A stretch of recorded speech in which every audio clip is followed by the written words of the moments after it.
What's good, YouTube? It's your boy Dejan, and I'm back with another video. Assuming you read the title and you see that setup right there, you already know what today's video is about: supply and demand. Your boy likes to keep things very straightforward. I don't like to overcomplicate things. My mind just don't work like that. So we're gonna get straight to it. We're definitely gonna get on the charts. I'm gonna let you know right now, the majority of this video is gonna be on the charts. We're gonna be in the lab cooking. But without any further ado, let's just go ahead and get straight to the point. Supply and demand, what is it and why does it even matter? I like to look at supply and demand as an institutional basket of limit orders. They are trading with so much money, millions and millions and millions of dollars, that if they were to go ahead and enter some market orders for the NASDAQ 100 or the S&P 500 with a $50 million position, they would quite literally send NASDAQ or the S&P 500 to the north immediately, or we would see it fall flat on its face. So what is the importance of that? Have you ever taken a buy and almost as soon as you enter into the market, it then sells off on you? You chase it to the downside once it breaches some support level that you have marked off, and then price violently explodes to the north side. It's happened to me many times when I first got started. After research and digging into the market mechanics, taking trades, hundreds of trades, I came to the conclusion that I can build my edge based off of where institutions are positioned at on the chart. So let's go ahead and get right into the lab and go on the charts and break this down. Bring your pen, get your pad out. Feel free to get your charts up because we're going to dive deep into my supply and demand trading strategy right now. And before I really unpack the strategy within itself, let's first show how we even identify these zones to begin with. So simply, I'm just really looking for pauses in the market with explosive moves out of them. So let's get zoomed in here on this NASDAQ 100 chart. We're starting off on a weekly. I like to start on a higher time frame and work my way down to about the 15.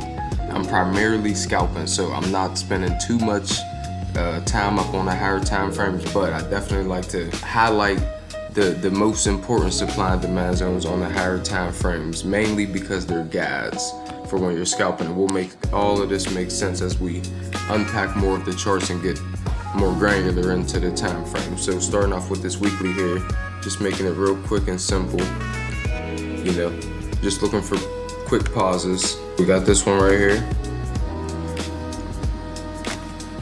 Open of the candle, coming to the low, and if you want to mark off, let's just mark off so everyone is aware. And moving on up to this one here, price rallies.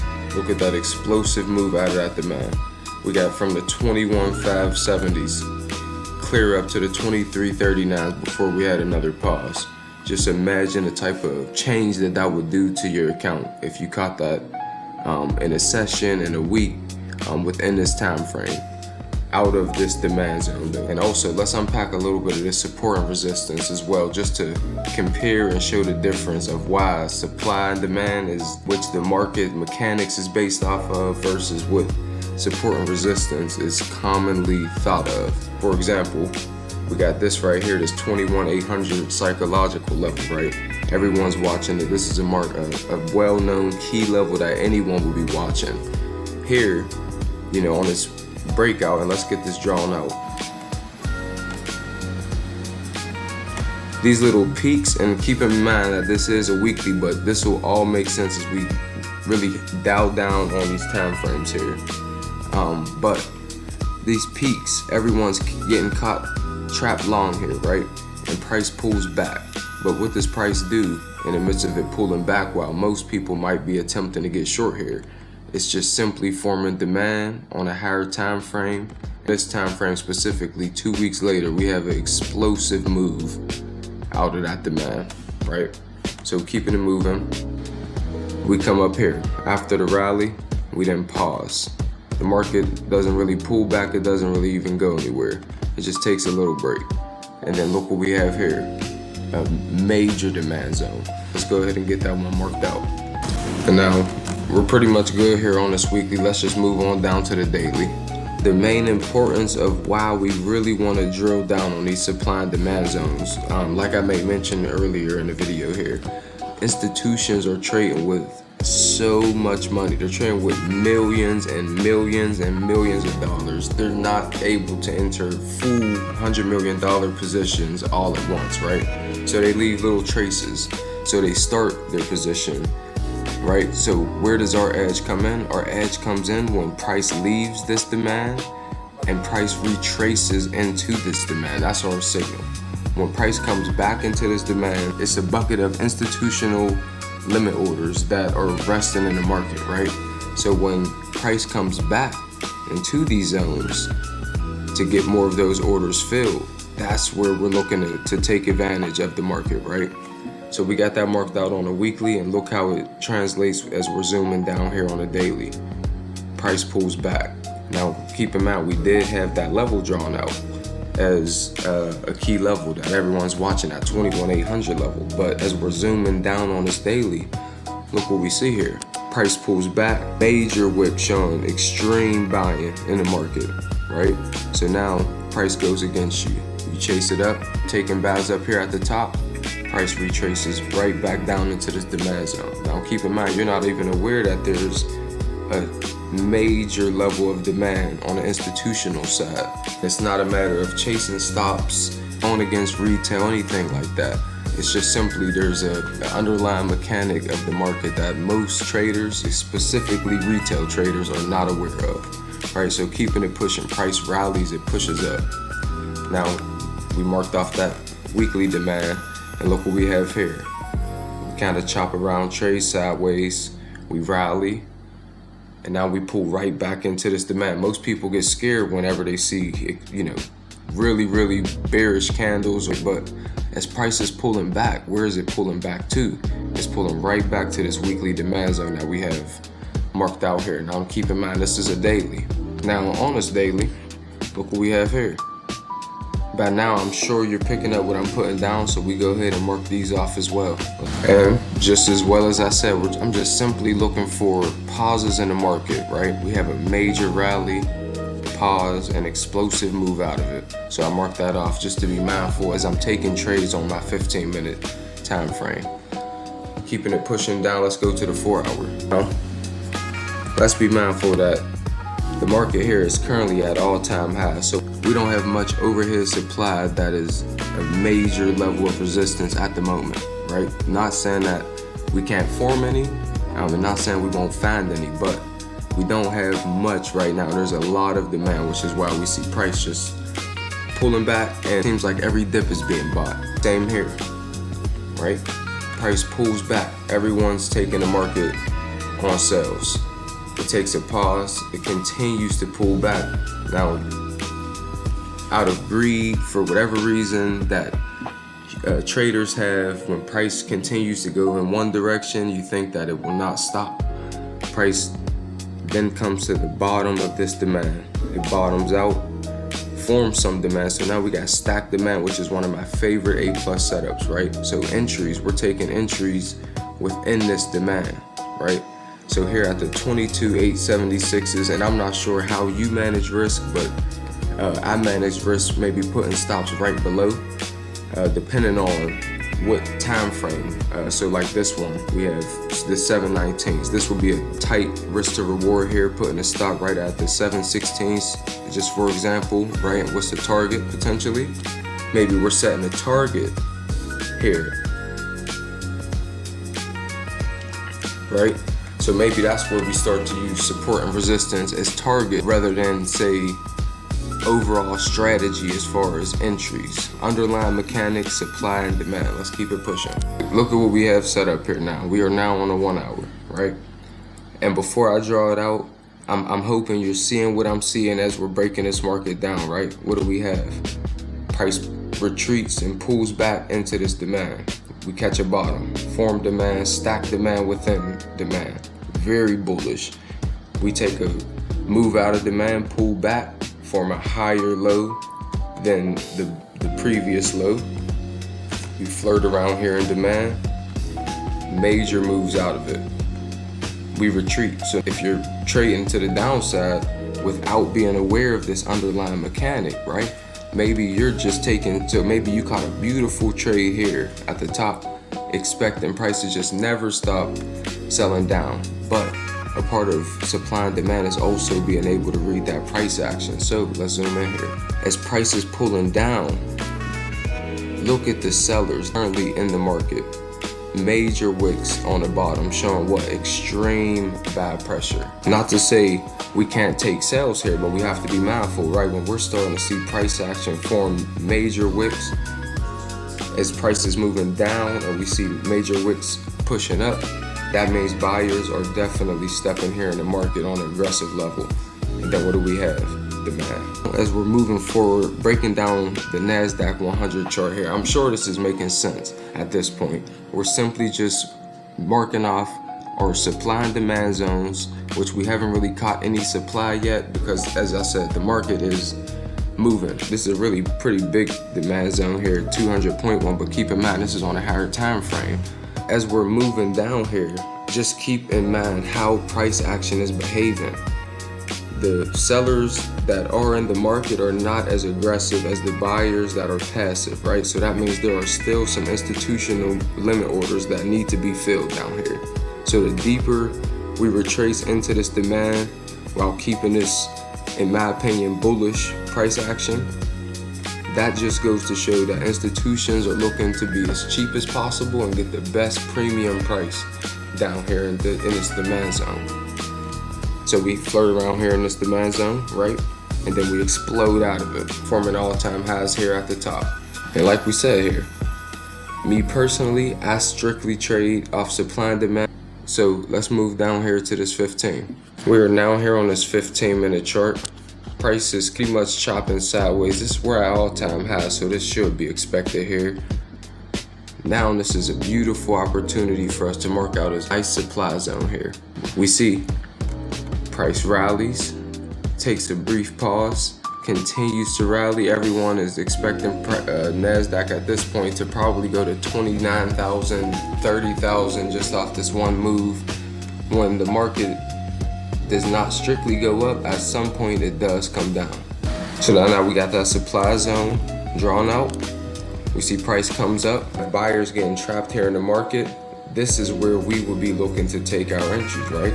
Say we take our entry here at the 24.051s, our risk to reward would look something like this. Now we have our risk to reward mapped out just so you can see what I'm thinking as I'm analyzing the market. And imagine that we're targeting the lows here at the 23.933s. We took our entry at the 24.051s, right, with a 20-point stop loss just above the highs. And look at what price did. And this doesn't work out every time. Price is not guaranteed to do what you want it to do. The market does what the market does, but this is just a prime example of how trading supply and demand versus, say, support and resistance can maybe really amplify your trading in the markets. And now we have this zoomed up here. This is simply just the NASDAQ 100 that we already mapped out, but now, like I said, we're trading here at these all-time highs, trading sideways, but this is a live market. It's 12:23, prices at the 23.936s, so this is live as we get. Who knows what we might see before I wrap up this video, but something that I would be looking at as I'm looking into map out kind of what my next move is here. So we have some demand down here. Price rallies, takes a nice sell-off here, then we catch a bottom. Extreme buying pressure like we made mention of before, earlier in the video, right? So now we have that demand zone marked out, and this is a 15-minute time frame, so this is exactly the time frame that I would be looking to take entries on here. I don't trade the overnight session. I like the volatility that the New York session provides, so primarily I don't trade the overnight or pre-market session. Is something that I definitely want to explore, but my edge and the way I trade, primarily scalping, really marries well with the New York session volatility. So we got that demand marked out down here, and this was actually pre-market of yesterday's trade, and today I'm recording this is August the 15th. This was August 14th's price action. in the pre-market here. This is a visual of what I would have been looking to chart up and actively take trades based off of if I was active in the market yesterday, which I wasn't. Price rallies out of that demand. Beautiful opportunity here right at the open. Got in, could have got in here at the 841s with the target of the pre-market highs. And risk management is the number one thing that always should be on your mind. We're not traders first, we're risk managers first. So where do we put our stop? If you're following along and you're still locked in with me here on this video, right below that demand zone. And I can't tell you how to trade, however, to keep yourself from getting wicked out, especially if you're trading the NASDAQ, which gets very wicky. Personally, I like to put my stop right down here at this low here, right? So imagine we had that stop down here, right? 30-point stop with a potential 100-point return. How would that change your trading session if you were able to catch that move and identify very lucrative ways to position yourself against overall consensus and other retail traders as the institutions are moving millions within the market, starting off on higher time frames, working down to your lower time frames. Price rallies, we hit that pre-market high, we retreat. Price doesn't even fully retrace into this demand though. We trace pretty much all of the move of that earlier session sell-off. Now we have some supply here, right? Price forms some supply, and now price pulls back, but then it retraces some of the move, taps that supply, which then that's where our entry is. Our signal is when price retraces back into a said supply or demand zone. You can take entries right out of it. If you're trading supply and demand, you're taking very high probabilistic trades where risk to reward is skewed in your favor. Stops right above, say maybe demand, or depending on where your risk management and risk tolerance is, you're setting stops here at the top of this previous high. Price taps supply, pulls back from the 23,959s down to almost the 23,869s. Just imagine how identifying supply and demand and how you can position yourself with institutions instead of catching yourself on the wrong side of the trade, chasing trades, wondering why when price is rallying, you get caught up here taking buys and then price retreats. You're following everyone on the downside. Maybe you're getting in short here because you missed this move for whatever reason you may have. This is how we are able to now position ourselves alongside the institutions, right? Look what we have setting up here. We got this demand zone formed here on the 15. Let's go ahead and mark that off. This is a beautiful opportunity for us to really unpack how we're able to really position ourselves alongside institutional movements to go ahead and make sure we're able to secure a bag in the market. We got a nice, beautiful, tight, very tight range demand zone here. So imagine if we took an entry here at the 23,914s, put our stop right below this demand zone. Where is our target?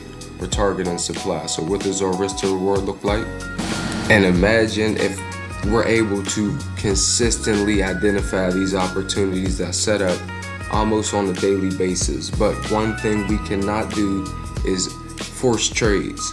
If you don't see it, don't trade it.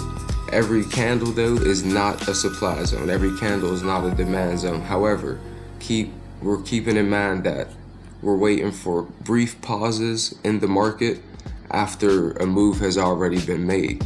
So if a move has already been made, for example, we top that supply here, fade off to the downside, right?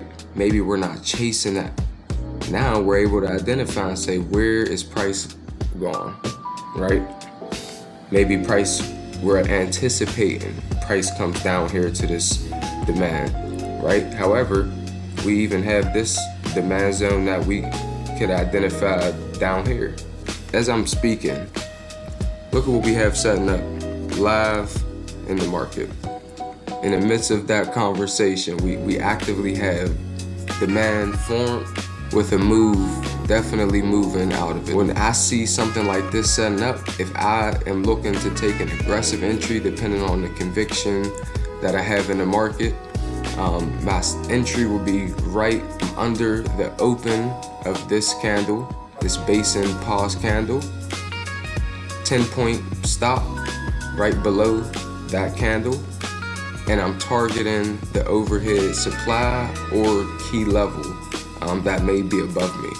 So this is exactly how I use supply and demand in my trading strategy with futures. If you're watching this right now, you have made it to the end. Congratulations. You are locked in, dialed in to the market mechanics. If you found value in this video though, make sure that you subscribe and definitely hit that bell so that you can be notified of further videos that I release.